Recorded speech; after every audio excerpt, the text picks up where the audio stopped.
Saudara-saudara kekasih dalam Tuhan Yesus Kristus, mari kita lihat bagian firman Tuhan yang sudah kita baca tadi dari Kejadian pasal yang ke-19 ayat 1 sampai ayat yang ke-29.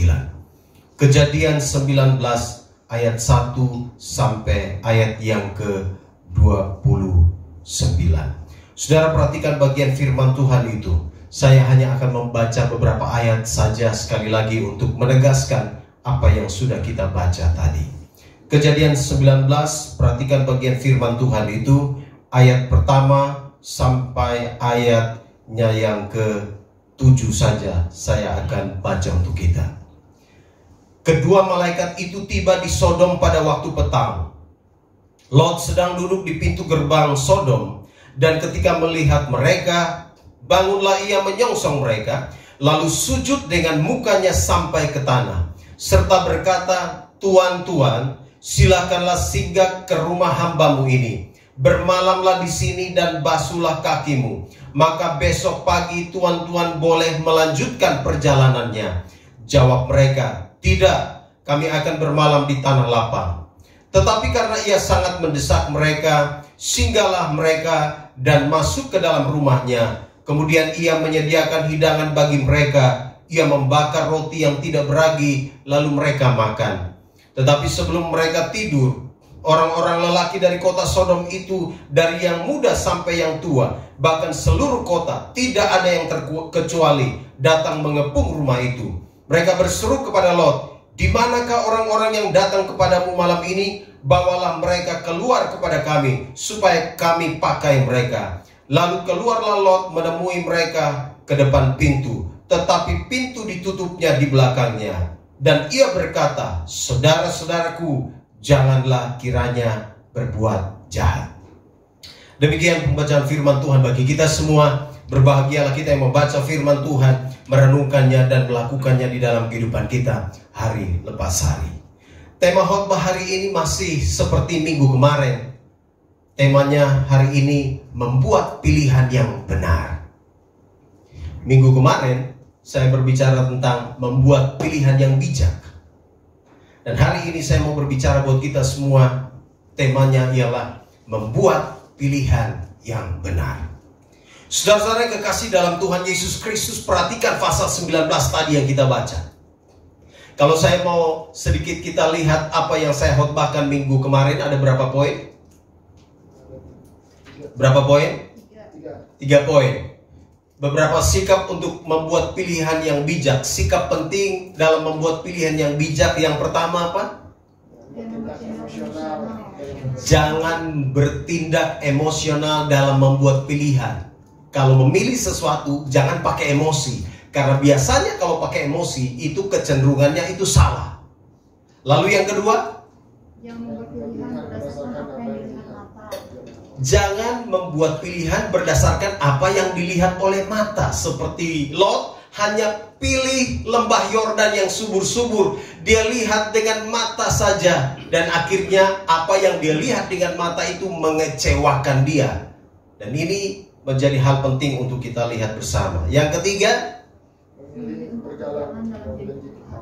apa ulang? Memilih untuk berjalan dalam janji Tuhan.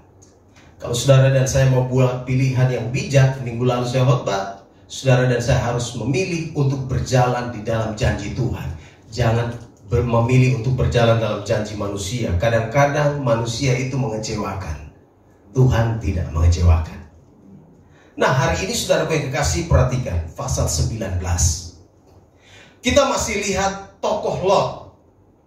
Menarik sekali saudara yang kekasih. Ketika kita bicara tentang membuat pilihan yang benar, perhatikan ayat 1. Waktu Lot ada di pintu gerbang Sodom, malaikat datang bertemu dengan Lot.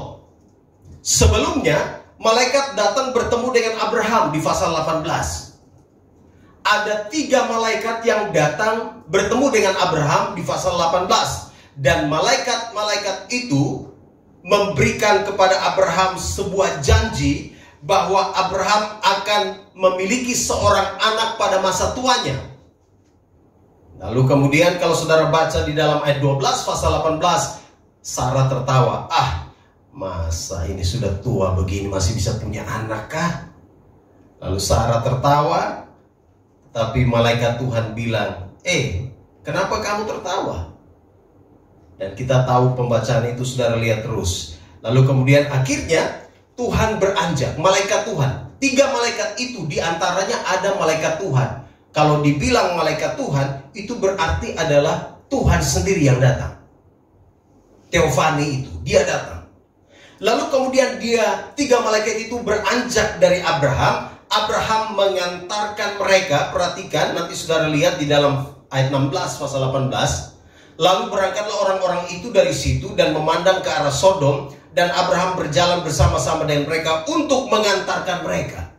Berpikirlah Tuhan, malaikat Tuhan tadi, salah satu di antara 3 malaikat tadi, berpikir, apakah aku akan menyembunyikan kepada Abraham apa yang hendak kulakukan? Sebelumnya Tuhan tidak mau kasih tahu kepada Abraham bahwa dia akan tunggang balikan Sodom dan Gomora. Tetapi karena Abraham ini adalah seorang yang dipilih oleh Allah secara khusus untuk menjadi bapak orang percaya, bapak orang beriman, maka kemudian Tuhan bilang, saya tidak mau sembunyi dari dia deh. Saya akan kasih tahu Abraham. Lalu ketika Tuhan memberitahukan itu kepada Abraham, Abraham pun tawar-menawar dengan Tuhan. Abraham bilang, Tuhan janganlah. Kenapa Abraham tawar-menawar dengan Tuhan? Karena Abraham ingat ponakannya Lot. Minggu lalu saya sudah jelaskan panjang lebar. Tuhan mau tunggang balikan kota Sodom dan Gomora, tetapi Abraham kemudian tawar-menawar. Tuhan, kalau ada 50 orang benar di situ gimana Tuhan? Tuhan bilang, oke, kalau 50 orang ada di kota itu saya tidak hancurkan. Lalu Abraham bilang, seandainya kalau ada 45 saja. Abraham tawar lagi nih. Nanti saudara baca mulai ayat 28 terus pasal 18. Tuhan bilang kalau ada 45 orang benar di kota itu saya tidak hancurkan. Lalu Abraham bilang, bagaimana kalau 40? Lalu Tuhan bilang, oke, kalau ada 40 di kota itu saya tidak hancurkan. Lalu Abraham bilang gini, bagaimana kalau 30? Tuhan bilang, oke, kalau 30 ada orang benar jumlahnya 30 di kota itu, saya tidak akan hancurkan. Abraham bilang lagi, Tuhan, bagaimana kalau 20? Tawar-menawar ya, dia dengan Tuhan ya. Ini bicara tentang kedekatan ya, kedekatan Abraham dengan Tuhan. Makanya dia berani sekali tawar-menawar. Nah, perhatikan di dalam ayat yang ke-32 pasal 18. Katanya, janganlah kiranya Tuhan murka. Dia bilang, Tuhan jangan marah, saya tawar-tawar terus nih. Mulai dari 50, 45, kemudian 40, 30. Lalu ayat 32 katanya, janganlah kiranya Tuhan murka kalau aku berkata lagi sekali ini saja. Sekiranya 10 didapati di sana, firman-Nya, aku tidak akan memusnahkannya karena yang 10 itu. Tuhan bilang, oke, kalau saya temukan di sana ada 10, saya tidak akan hancurkan kota itu. Dan ternyata jumlah orang benar di kota Sodom yang banyak orang itu tidak sampai 10. Akhirnya Tuhan tunggang balikan, hancur leburkan kota itu. Saudara, itu sebabnya akhirnya kedua malaikat itu pergi. Ingat, sudah kurang 1 malaikat. Tadi 3 yang ketemu Abraham, sekarang tinggal 2. Malaikat Tuhan itu sudah pergi. Lalu kemudian kedua malaikat yang lain itu datang ke kota Sodom. Lalu di sana dia bertemu dengan Lot. Lot sedang duduk di pintu gerbang Sodom. Nah, perhatikan di situ. Terjadi pembicaraan di sana. Lalu kemudian akhirnya singkat cerita firman Tuhan katakan, orang-orang itu, malaikat itu datang dan sekarang mereka menumpang di rumah Lot. Karena Lot memaksa mereka, padahal mereka mau tidur di tanah lapang saja. Bukan mereka mau tidur di Tanjung Lapang, maksudnya mereka mau tidur di tanah lapang. Tanjung Lapang itu ada di Malinau ya. Mereka mau tidur di tanah lapang ya. Mereka mau ada di sana, tetapi karena didesak oleh Lot, lalu kemudian mereka masuk dan ada di rumah Lot sekarang. Saudara, coba kita lihat bagian firman Tuhan ini baik-baik. Waktu malaikat Tuhan itu datang kepada Lot dan memberitahukan bahwa kota ini akan dihancurkan, maka Lot diperhadapkan dengan pilihan yang sulit. Lot berada di tengah-tengah situasi yang sulit karena dia harus memilih. Dia diberikan pilihan oleh malaikat-malaikat itu untuk meninggalkan kotanya, meninggalkan semua harta bendanya, meninggalkan semua yang dia sudah punya di kota itu. Dan malaikat itu katakan, keluar sekarang sebab aku akan menghancurkan kota ini. Saudaraku yang kekasih, perhatikan, kalau kita ada di tengah-tengah situasi seperti itu atau mirip dengan itu, saya yakin akan sulit bagi kita untuk membuat pilihan, bukan? Pasti saudara dan saya akan mengalami kesulitan untuk membuat pilihan ketika kita diperhadapkan dengan situasi sulit seperti itu. Tetapi mau tidak mau, Lot harus membuat pilihan. Mau atau tidak mau, saudara dan saya harus membuat pilihan.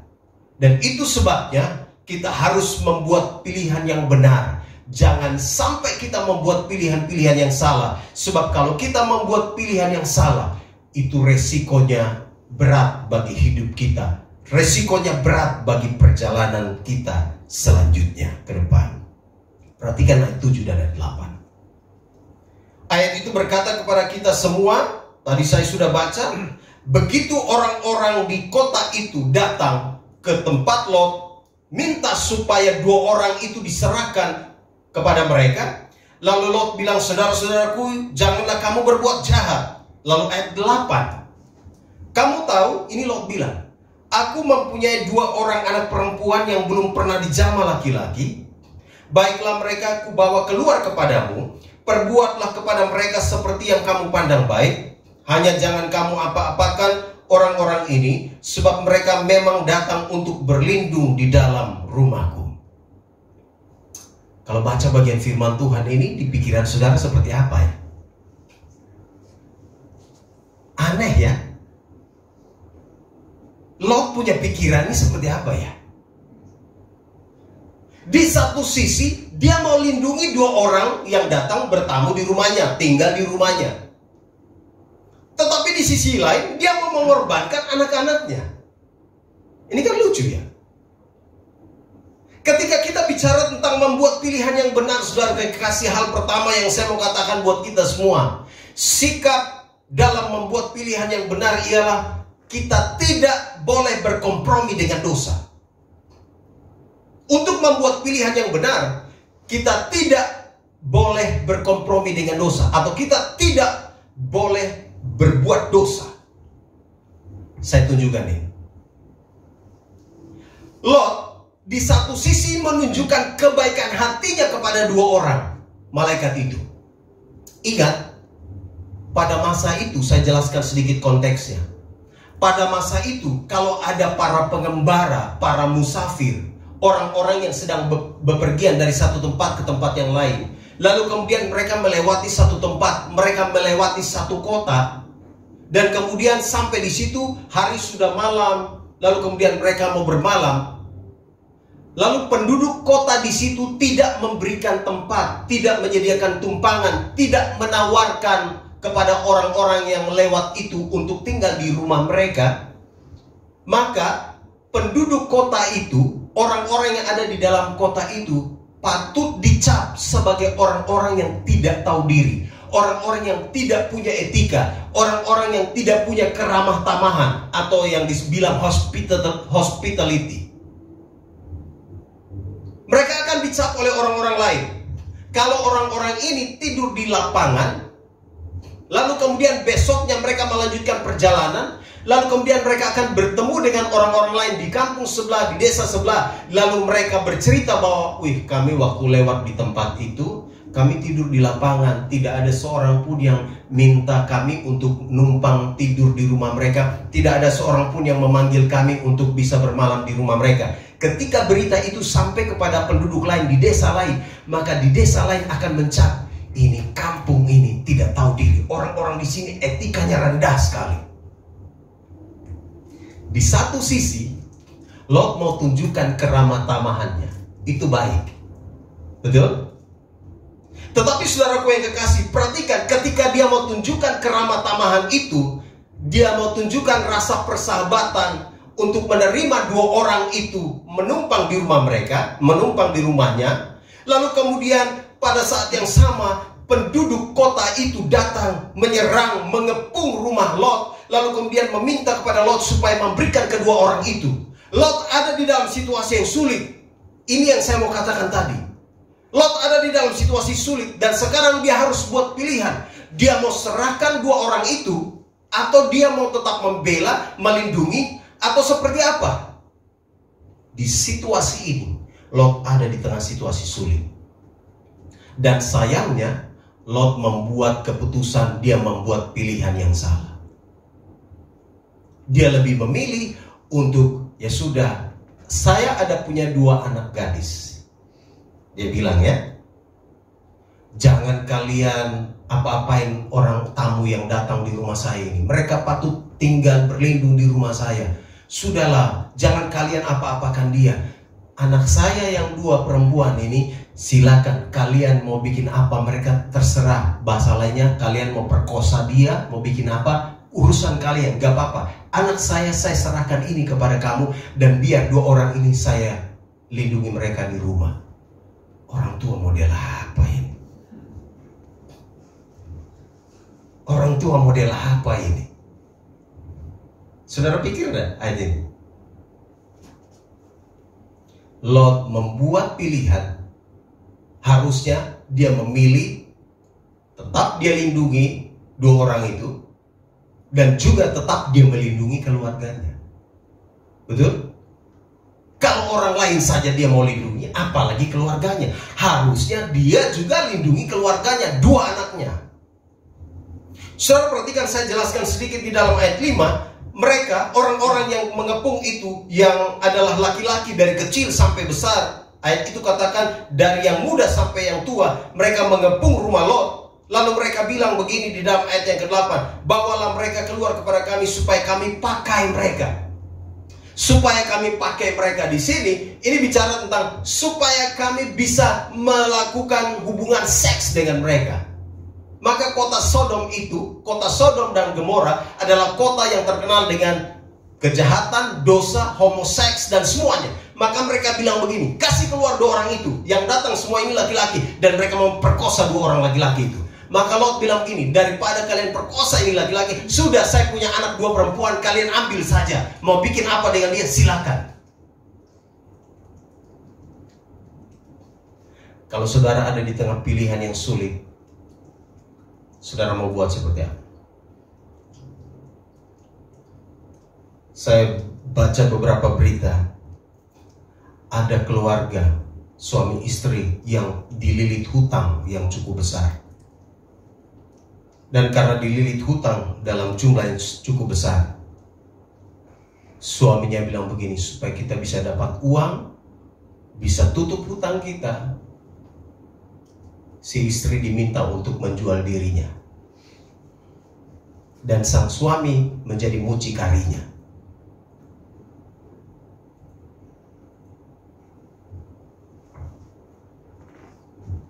Kira-kira gimana itu? Saya juga baca berita, ada sepasang sejoli, mereka punya kebutuhan akan keuangan, mereka ingin punya sesuatu, mereka mau lunasi sesuatu, lalu karena mereka sulit sekali untuk dapat uang, yang laki-laki bilang begini, sudahlah, saya pasarkan kamu secara online, dan nanti uang hasil pekerjaanmu tiap malam itulah, itu akan kita pakai untuk urus kita punya semua kebutuhan. Kadang-kadang orang-orang di tengah situasi yang sulit, mereka mau berkompromi dengan dosa untuk menyelesaikan masalah mereka. Padahal dengan berkompromi itu tidak menyelesaikan masalah, bahkan akan tambah masalah. Betul? Saya berpikir, Lot ini bikin masalah baru ini. Lot ini bikin masalah lagi ini. Apa dia tidak menimbulkan kepahitan? Apa perbuatannya ini tidak membuat anak-anaknya kepahitan pada dia? Masa bapak suruh anak-anak, ya sudah keluar aja, biar itu masyarakat mau bikin apa dengan kalian, silakan saja. Loh, ini pilihan seperti apa ini? Lot dia memilih untuk berkompromi dengan dosa di satu sisi. Di sisi yang lain, dia mau tunjukkan keramah tamahannya. Dia kasih tunjuk etika yang baik kepada orang lain yang baru datang. Dia mau jamu mereka, dia mau minta mereka untuk tinggal di rumahnya. Tapi di sisi yang lain, dia mau korbankan anaknya, dan dia mau biarkan mereka untuk dipakai dalam tanda kutip oleh seluruh penduduk Sodom dan Gomora.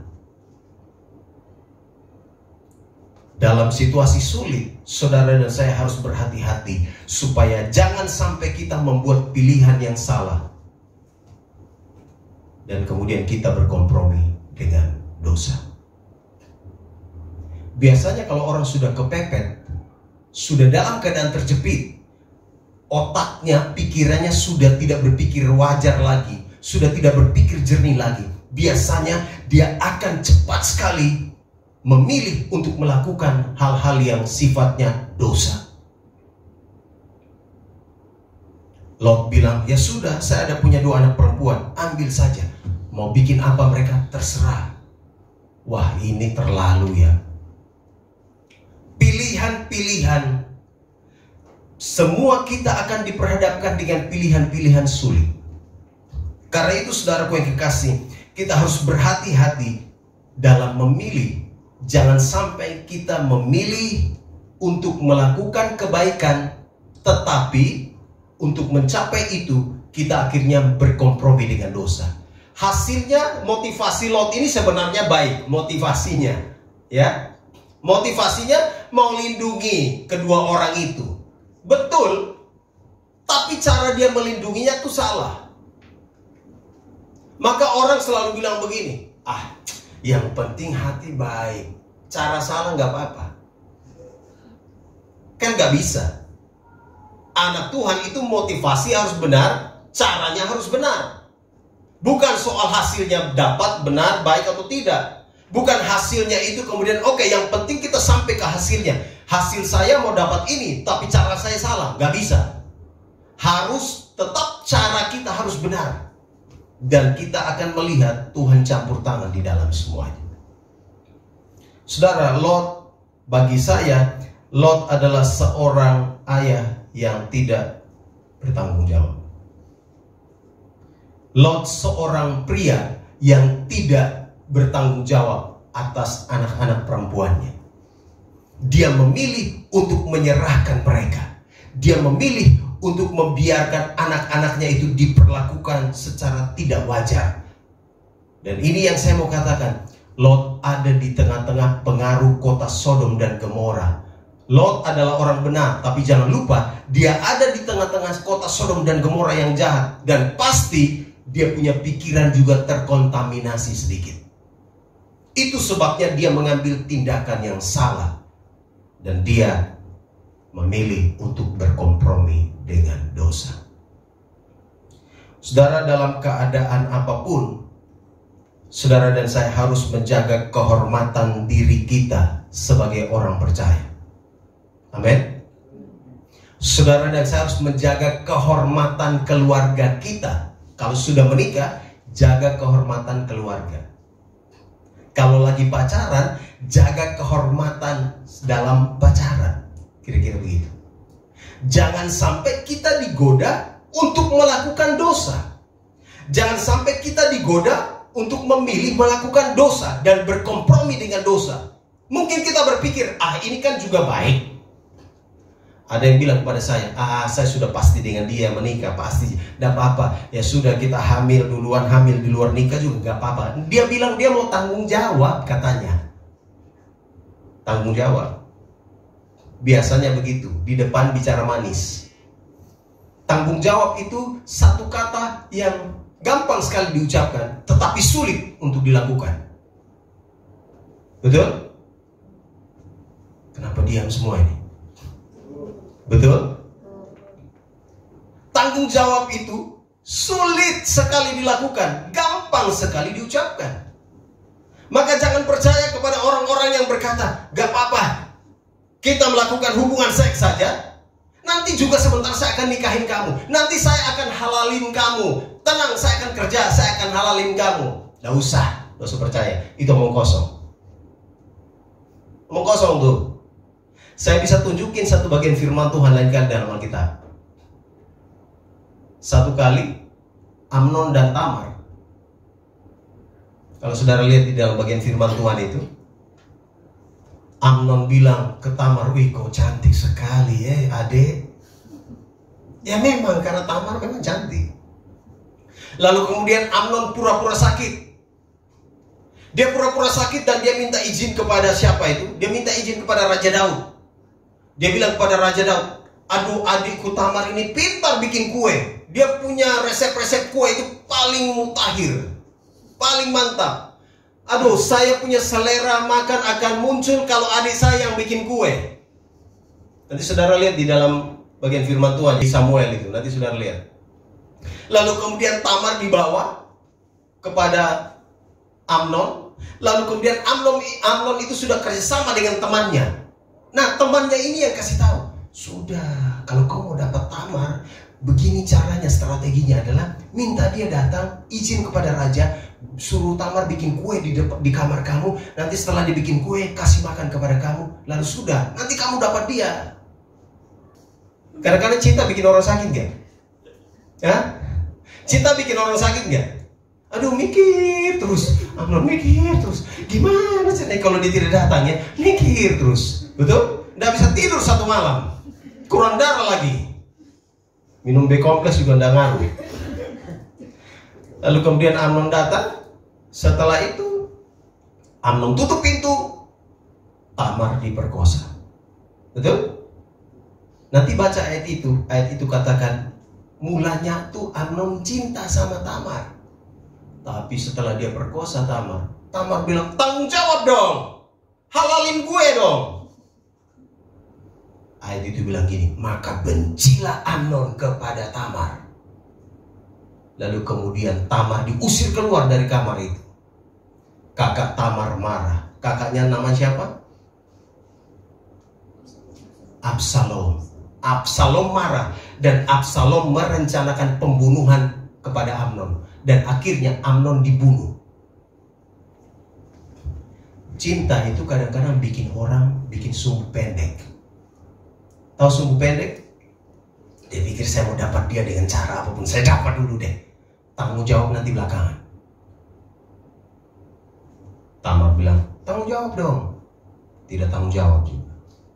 Maka jangan percaya kepada orang yang bilang, "Wih, nanti saya tanggung jawab." Tidak apa-apa, kita bikin dulu. Nanti setelah itu tanggung jawab. Jangan percaya, setan yang ngomong. Itu bukan lagi dia, itu setan itu. Jangan percaya. Kalau dia bertanggung jawab, maka dia akan menjaga yang dicintainya. Kira-kira begitu. Kalau seorang pria berkata bahwa saya bertanggung jawab kepada kamu, maka dia akan menjaga wanitanya itu, pasangannya itu, sampai pada hari H. Kan begitu. Sampai hari resepsi. Begitu ya. Amin. Coba lihat orang di sebelah dulu. Bilang aja, "Kau tanggung jawab baik-baik." Tanggung jawab baik-baik lah. Amin. Saudara, ini penting sekali. Saya mau katakan kepada kita semua, supaya kita memilih dengan benar. Jangan memilih karena emosi. Jangan memilih karena sedang didesak-desak. Ya sudah, karena dia desak saya, ya sudah saya kasih. Oh jangan. Lot didesak-desak, dia ditekan-tekan. Karena itu dia buat pilihan yang salah. Dia mau berkompromi dengan dosa. Salah ini. Kalau saudara hidup dalam Tuhan, lalu saudara ditekan-tekan, didesak-desak untuk melakukan dosa, jangan. Kalaupun itu pacarmu, kalaupun dia sudah tunangan, kasih putus. Kalau dia desak-desak untuk melakukan dosa. Amin. Kurang yakin kalian. Amin. Amin lah. Jangan berkompromi dengan dosa. Yang kedua, saudaraku yang kekasih, perhatikan bagian firman Tuhan itu di ayat 14. Coba saudara lihat 14. 2 minggu ini kita kenyang bicara soal pilihan, supaya kita semua memilih yang benar.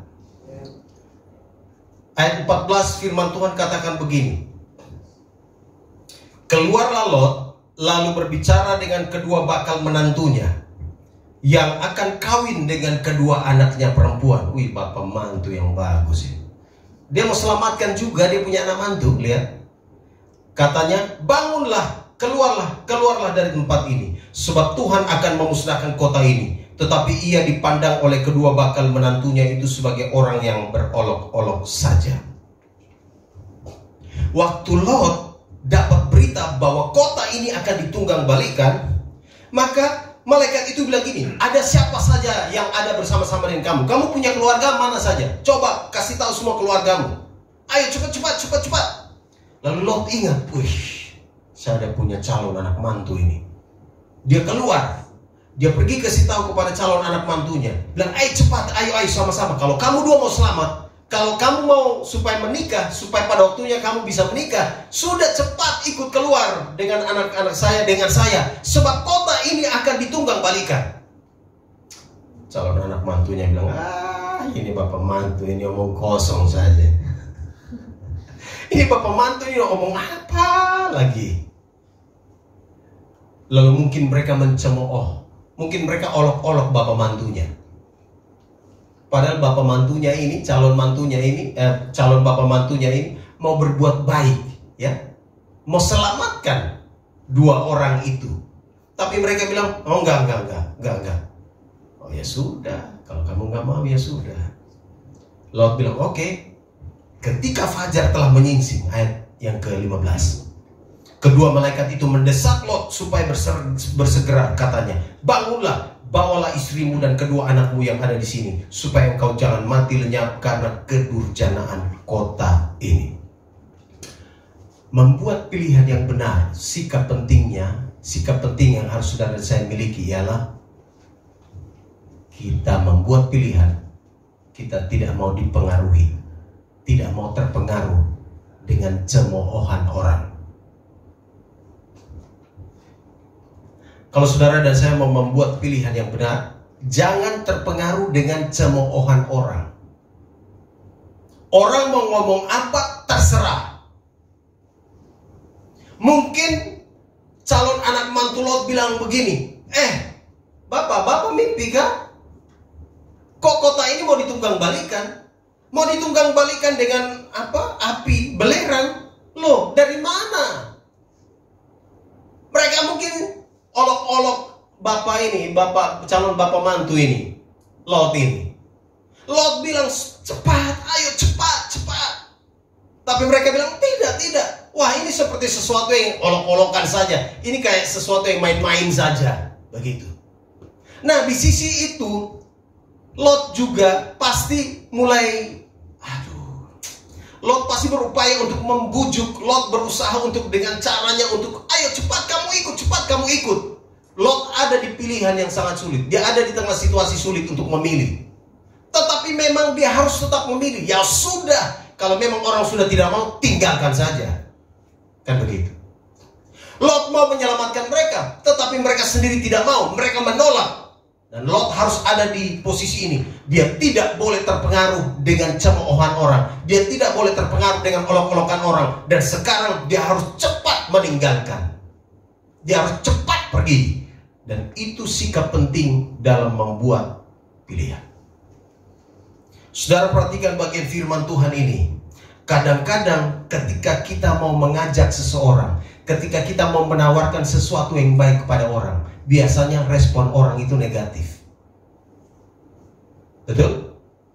Lah, kalau respon orang negatif dengan apa yang sedang saudara sampaikan, maka tidak usah kecewa.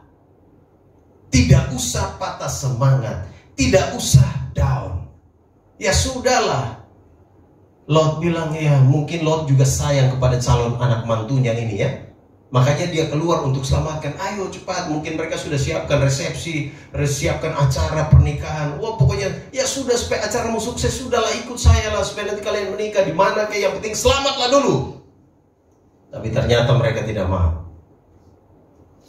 Kadang-kadang ketika kita sedang melakukan sesuatu, ketika kita sedang menawarkan sesuatu, kadang-kadang ketika kita sudah buat sesuatu yang baik kepada orang, kadang-kadang orang bilang apa? Sudah deh, pergi deh, kamu pergi sendiri deh, saya nggak mau ikut. Pernah begitu? Ketika saudara sudah melakukan sesuatu yang baik kepada orang, lalu orang membalas kamu dengan hal-hal yang tidak baik. Pernah? Jangan kecewa. Jangan down. Jangan putus asa. Kadang-kadang kita harus mengalami itu. Kadang-kadang orang membalas hal-hal yang sifatnya baik yang sudah kita lakukan kepada mereka.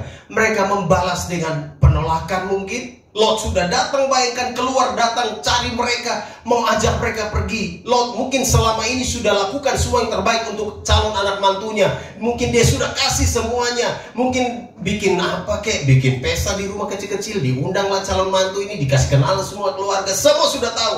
Tapi sampai di titik ini, calon mantunya bilang, sorry, saya tidak mau ikut. Kecewa enggak kadang-kadang? Kecewa enggak? Ketika kamu sudah lakukan hal baik kepada orang, lalu orang membalas itu dengan jahat. Kecewa? Halo? Ada suara tidak nih? Kecewa pasti. Tapi jangan membuat pilihan berdasarkan kekecewaan. Karena kadang-kadang ketika saudara dan saya membuat pilihan patokannya pada hal-hal yang mengecewakan, maka itu biasanya membuat saudara dan saya punya pilihan itu tidak baik. Membuat pilihan kita itu sudah tidak benar lagi. Ya sudahlah. Lot bilang, ya sudah, kalau saya sudah tidak diterima, kalau saya sudah tidak dianggap, aku pergi dengan senang hati. Kalau saudara mengalami situasi ini di dalam hidup saudara, kalau ada yang bilang kepada saudara, kayaknya saya tidak butuh kamu lagi, kayaknya saya sudah tidak perlu kamu lagi, ya sudah, bilang dia, ya udah, saya pergi dengan damai sejahtera. Kau juga pergi dengan damai sejahtera ya. Kita sama-sama pergi dengan damai sejahtera, sekalipun hati ini sedang kecewa. Lot kecewa, tapi ya sudahlah. Jangan buat keputusan karena hatimu sedang kecewa. Jangan pakai faktor kekecewaan itu dengan membuat pilihan-pilihan. Sebab kalau engkau berjalan membuat pilihan-pilihan hanya dengan faktor ini, kekecewaan, maka pilihanmu bisa salah. Yang ketiga, Kejadian 19 ayat 16. Ketika ia berlambat-lambat, maka tangannya, tangan istri dan tangan kedua anaknya dipegang oleh kedua orang itu, sebab Tuhan hendak mengasihani dia. Lalu kedua orang itu menuntunnya keluar kota dan melepaskannya di sana. Sesudah kedua orang itu menuntun mereka sampai keluar, berkatalah seorang, larilah, selamatkanlah nyawamu. Janganlah menoleh ke belakang dan janganlah berhenti dimanapun juga di lembah Yordan. Larilah ke pegunungan supaya engkau jangan mati lenyap. Yang ketiga dan yang terakhir, membuat pilihan yang benar. Jangan ragu terhadap perintah Tuhan. Jangan ragu terhadap perintah Tuhan. Saudara, saya tertarik sekali karena ayat 16 itu bilang ketika ia berlambat-lambat. Kata berlambat-lambat itu, saudara, di dalam bahasa asli yang saya periksa, dia pakai satu istilah ini. He hesitated. He hesitated itu artinya Lot. Kenapa dia lambat-lambat? He hesitated itu artinya dia ragu. Dia ragu-ragu, dia enggan, dia setengah yakin, dia kurang yakin. Benar tidak apa yang Tuhan perintahkan ini? Maka dia lambat-lambat. Itu malaikat bilang, cepat kamu harus keluar dulu. Kalau kamu masih ada di sini, kami gak bisa tunggang balikan kota itu. Cepat kamu keluar. Tapi Lot masih ragu-ragu, hesitated. Dia bilang, mana mungkin, emang iya, apa betul nih? Dia bilang, mana mungkin, kota ini mau ditunggang balikan, mau dibakar dengan api belerang, nggak masuk akal kayaknya. Tapi saudara yang kekasih, perhatikan, nanti baru Lot menyadari bahwa apa yang Tuhan perintahkan itu benar-benar terjadi. Saudara, ketika kita membuat pilihan, maka kita harus memiliki sikap ini. Kita tidak boleh ragu terhadap perintah Tuhan. Kalau Tuhan memerintahkan kita untuk memilih, untuk melakukan ini, lakukan, jangan ragu. Tuhan bilang kepada Lot, sekarang ayo cepat, jalan, lari. Jangan cuma santai, lari. Alkitab katakan, ayo cepat keluar. Lot bilang, mana mungkin? Bisakah? Betulkah ini?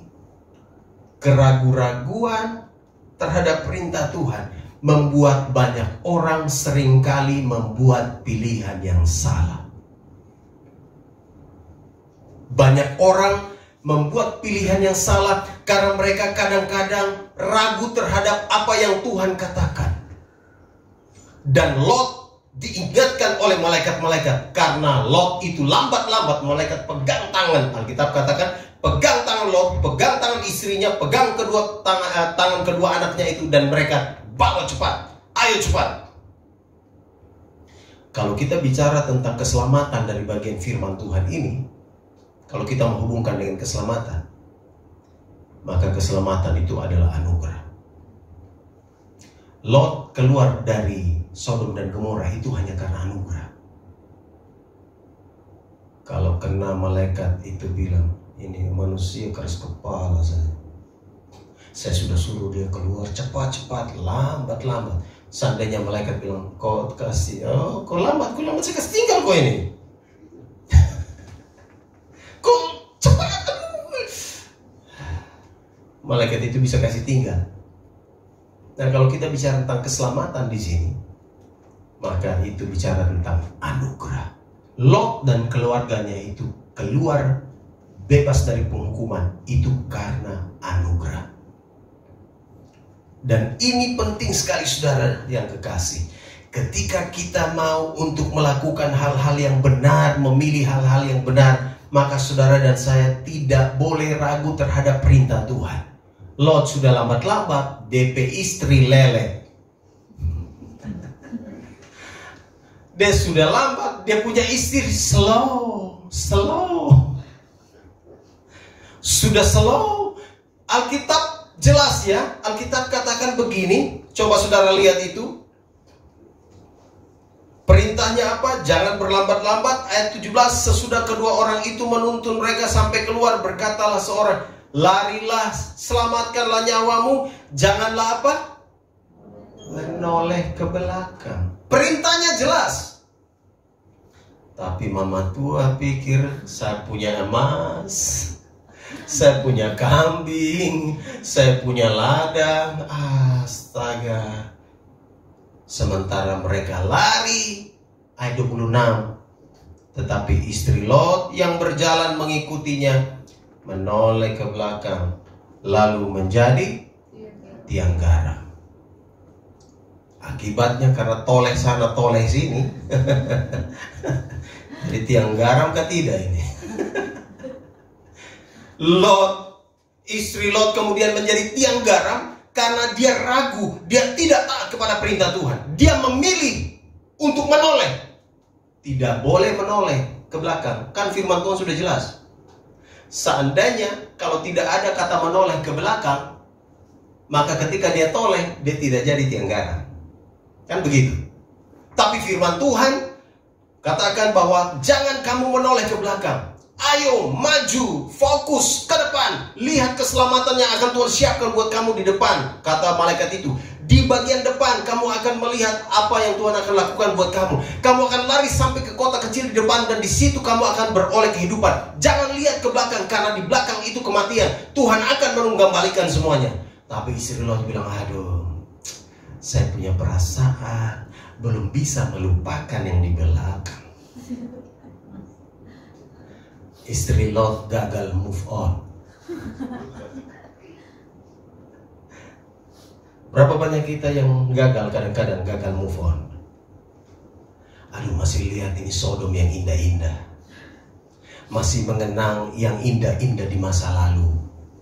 masih mengenang semua yang terbaik di masa lalu. Sepertinya susah sekali melangkah ke masa depan. Masih terngiang-ngiang, waduh, di Sodom, di sana banyak mata air, di sana kita bisa buat ini, di sana kita bisa berladang, di sana kita bisa lakukan banyak hal. Tapi sekarang Tuhan bawa kita untuk keluar. Sekarang Tuhan bilang, keluar, jangan toleh ke belakang. Istri Lot bilang, belum bisa menerima kenyataan. Berapa banyak di antara kita yang belum bisa menerima kenyataan untuk maju ke depan karena masih terus melihat ke belakang. Orang-orang yang masih terbiasa untuk mengenang masa lalunya akan membuat dia sulit untuk bergerak ke masa depan. Saudara harus meninggalkan masa lalu, hal-hal yang ada di belakang, untuk berjalan ke depan. Dan Tuhan mau supaya Lot, istrinya, dan kedua anaknya itu maju ke depan, fokus ke depan, maju untuk melihat tempat yang Tuhan siapkan buat mereka supaya mereka bebas dari hukuman, maju untuk berjalan. Tapi masalahnya istri Lot masih lihat ke belakang, terlalu baper. Berapa banyak orang yang baper? Ya karena masih baper, masih suka lihat ke masa lalu. Aduh, seandainya kalau saya dulu dengan dia ya, itu masa lalu. Aduh, tapi dia baik ya, itu masa lalu. Aduh, tapi dia, itu masa lalu. Banyak orang tidak bisa bangkit ke masa depan karena dia membiarkan masa lalunya itu terus mengejar dia. Saudara, ingat firman Tuhan hari ini. Kalau saudara mau buat pilihan yang benar, tinggalkan masa lalu. Amin. Amin. Tinggalkan masa lalu. Tinggalkan semua yang di belakang. Tidak usah lihat lagi ke belakang. Memang mungkin di belakang itu dulu pernah saudara nikmati, itu indah, tapi itu sudah masa lalu. Tuhan bilang kepada Lot, Lot, Sodom itu masa lalu, dan sekarang saya mau bawa kamu ke masa depan. Tapi istrinya bilang, saya belum bisa move on Tuhan. Ya sudah, kalau kau tidak bisa move on, kau tetap di situ. Dan akhirnya istri Lot tidak sampai di tempat yang disiapkan Tuhan. Dia ada di sana. Saya dengan Kang Rendis beberapa waktu lalu kami pergi ke Israel. Saya pernah bilang, di situ kami ditunjukkan satu tempat, gunung, tanah, semua itu rasanya asin. Menurut arkeolog itu adalah tempat Sodom dan Gomora waktu dihancurkan oleh Tuhan. Memang sejauh mata memandang tidak ada kehidupan lagi di situ. Habis semua. Lalu kami parkir, bis kami parkir di situ. Lalu mereka bilang, coba lihat, ada satu gundukan gunung kecil. Yang mana? Yang mana? Kita penasaran, yang mana? Yang mana? Lihat, coba perhatikan baik-baik. Bis pergi ke situ. Dan mereka bilang, ini menurut cerita orang-orang di sini, itulah istri Lot. Seperti orang berdiri, memang seperti orang berdiri, rupanya gunung kecil saja seperti badan orang begitu. Di antara gunung-gunung yang besar-besar itu hanya ada gunung kecil seperti badan orang gitu. Mereka punya cerita bahwa inilah, menurut cerita mereka, ini tempat di mana istri Lot menoleh ke belakang, lalu kemudian dia jadi tiang garam di situ. Itu tanah semua garam. Kalau saudara pegang batu di situ, jilat semua garam. Tanah semua di situ garam. Gak ada kehidupan. Luar biasa ya. Jangan saudara dan saya jadi tiang garam. Gara-gara menoleh ke belakang. Maksudnya ialah jangan saudara dan saya akhirnya karena memilih untuk tidak bergerak ke depan, akhirnya kita tidak bisa pergi kemana-mana dan kita akan terus ada di situ saja. Kiranya firman Tuhan hari ini mengingatkan kita supaya kita bisa memilih yang benar. Sebelum memilih, saudara berdoa.